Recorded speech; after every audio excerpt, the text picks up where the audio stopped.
سڵاوتان لێ ببینەران و بیسەرانی کوردستان 24 من هاژە غەفورم لە ئەڵلقەیەکی نوێی گیاندۆستی هاتمۆڵاتان ئەم ئێوارەیە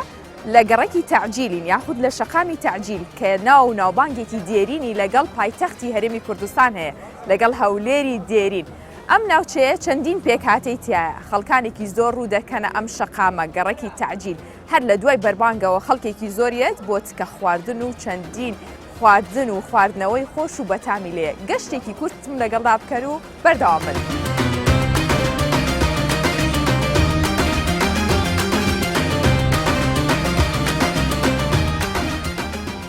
سڵاوتان لێبێ ئەوارەتان باش چۆنن؟ مەجلیسەکەتان خۆشە هەنێک پرسیارە لێ بکەم لەسەر تەعجیل. سەد پرسیار. زۆر سپاس. دانشە. باشە بۆچی تەعجیل ئەوەنە بەناوبانگە لە هەولێر؟ گەڕەکی تەعجیل بەڕاستی وەسفی ناکرێت بەو دەما وەسفەکەت بۆ بکەم وەسفی ناکرێت هەندی یعنی شتی جوانی تێدا هەیە بەڵام ئێستا بەهۆی ئەو نەخۆشیەوە کە یەک دوو ساڵە ئەو وەسعە هەندێک بارودۆخەکەی هەندێک تێکداوە ئەویش چییە ئەو نەخۆشی کۆرۆنەیە بەڵام لێرەدا یعنی چەند وەسفی ئەم گەڕەکە بکەین تەواو نابێت بە من و تو لە چییە ینی چ تایبەتمەندیەکی هەیە تەعجیل یا ڕەمەزانان زۆر قەرەباڵغە؟ خۆی ڕەمەزانان سنیانەی هەبوو لێرە بەڵێ سنیانەی هەبوو ئەلێرە لە ماڵی تورکمانیش لێرە سەربەوزارەتی ڕۆشنبیریە کاگەیلان بەڕێوەبەری گشتی هونێری تورکمانی لەوێ ساڵەیەکی گەورە هەبوو لەم ساڵەیە یعنی یاریەکە دەکرا ئەوجا ئەمە هەر شەوانی ڕەمەزانان ئەکرێت؟ ئەو یاریە شەوانی ڕەمەزانان دەکرێت لە پارکی شار دەکرا لە پارکی شار ئەو ناوچەی قەڵات دەیکرد. باشە چی لێرە لە تەعجیل لە خواردن لە خواردنەوە باەک بە خواردنەکەی دەداتن خاتوو خواردنەکە چیە وەکو فاتەڕەش و مەمک و هەلێوە و کەباب و تکە و خەڵکەکە زۆر حەزە و خواردن ئێسۆکی هەڵساین سەیری خواردنەکان دەکەم ببینێت چۆنە خواردنەکان ئەم خەڵکە باەک بەو خواردنێ ئێستا دێتن یعنی باعیلەوە ئایلەکان لێوێ ڕادەگرن زۆری ئایلەکان نایە شەرمێ دەکەن بەڵام ئایلەکانشیان بێت باشە ئەم گەڕەکە ئەم شەقامە تەعجیل من دیقەتەوە ما بەس تەنها پیاوانی تایە چ کاتێک یا گەشتیاریە ژنانیان ژن دێتن ژن ئەلێ ڕادەوەستی سەمنا و شوێنێکی تایبەت دروست نەکراوە یاخود کێشە نیە هەمویان بە تێکەڵی بە خەزانی دانیشتن قەدەرێکی کە خەسووم لە ئەڵمانیا بوو حەزی لە خواردنی ئێرە بوو هات کاتە خەڵک لە دەری شۆیەت ناوبانی لە ئەڵمانیا خواردنەکەیەن لە ئەڵمانیایی داپیری وێ هات حەزی لە خواردن بوو چی ئەلێرە هێنام ئەلەو سەری خواردنمان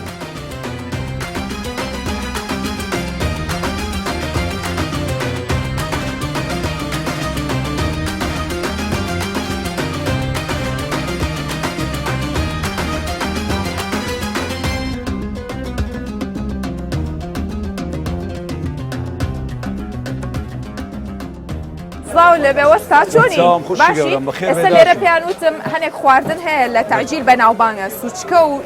خواردنی تریان و هەتارە سوسکەیە هەوێردەیە مراوی شیویە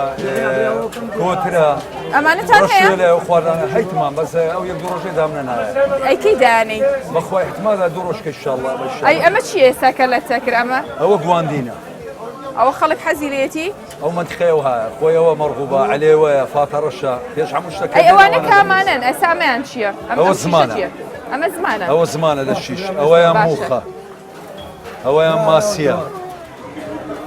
باڵ و سینگ و گۆشت و گورچی لەگەوەی دەتەوێت هەموو بابەتەکەی خواردن ئەمە لە ڕەمەزانە زیاتر خەڵک حەزی لێتی یان هەموو کاتێک لە تەعجیل هەیە خۆی خواردنانە بەدایمی هەیە لە تەعجیل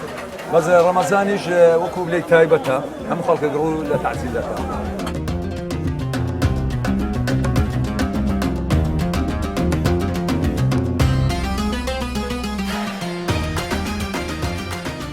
خوا بازار بەوەستا چۆنی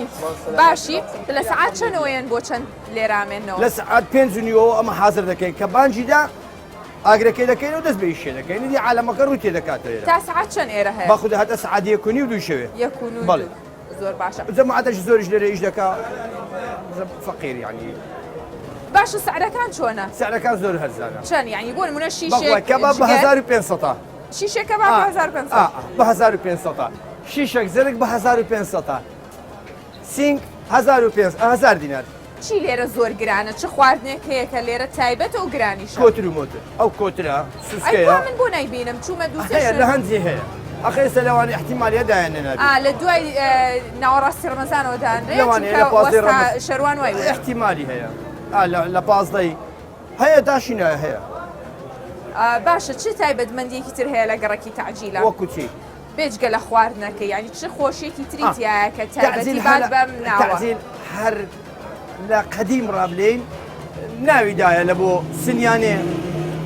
لە بۆ ئەو شتانە زۆر باشە مە هەر لە مانگی ڕەمەزانە یاخود لە کاتەکانی سنیانێ بەس لە مانجی ڕەمەزانەیە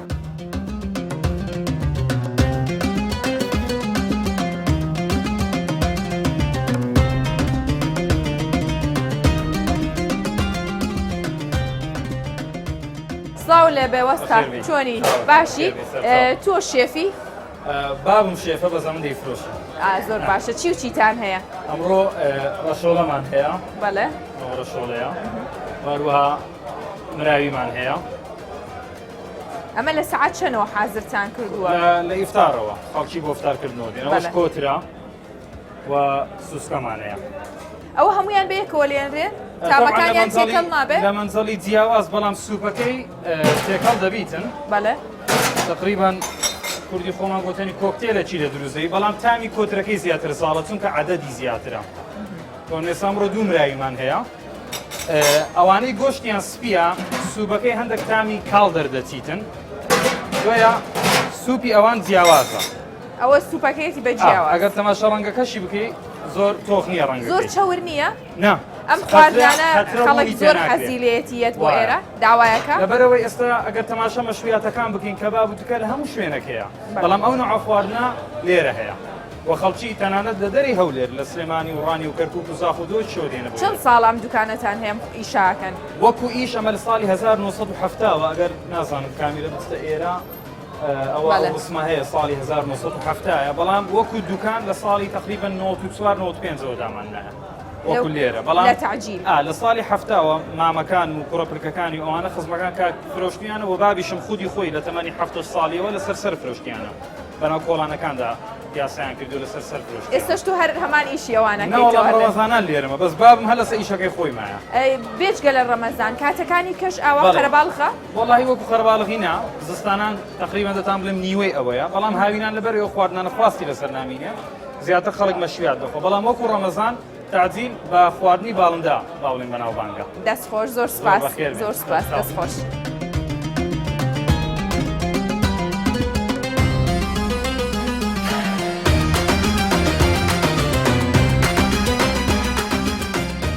ئەم تعجیلە مەشهورە بە کۆتر و ڕەشۆڵە و شتانە باشەوە زۆر بچووکە گۆشتی هەر پێوە نیە بەوە نییە کە بچووکە بەوەیە تامەکەی خۆشە تامی خۆشە تامەکەی خۆش تو هەموو ئێوارەی خۆی بەڵێ ئێمە هەموو ساڵان ڕەمەزان لە دووەم ڕۆژەوە دێین بۆ تعجیل بۆ خواردنی ئەم زۆر شتانە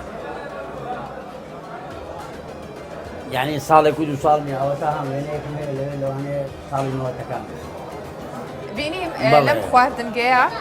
وێنێکی زۆری لێ کە هەمویان ئاماژەن بۆ مێژوێکی دێرینی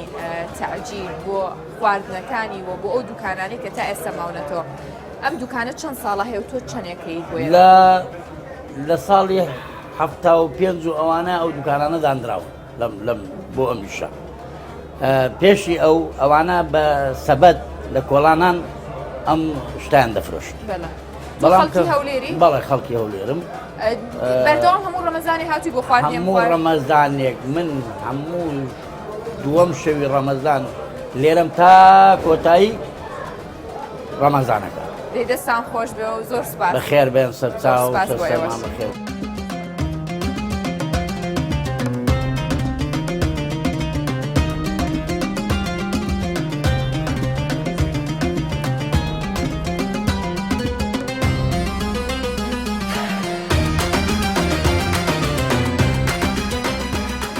دۆستی ئەم جارەمان لە گەڕەک و شەقامی تعجیل بوو بینیمان لێرە منداڵ و گەنج و پیر سەرقاڵی خواردن و بەسەربردنی کاتە خۆشەکانیان بوون هەموو ئێوارەیە کاتژمێر 40 خولەک لەگەڵتان دەبم و بە ژیان دۆستی و بە مرۆڤ دۆستیەوە دەچینە شوێنێکی تایبەت لە هەرێمی کوردستان. هەتا سبەی ئێوارە دێمە وڵاتان هەمیشە شاد و کامران و تەندروست باش بن و ماڵەوە.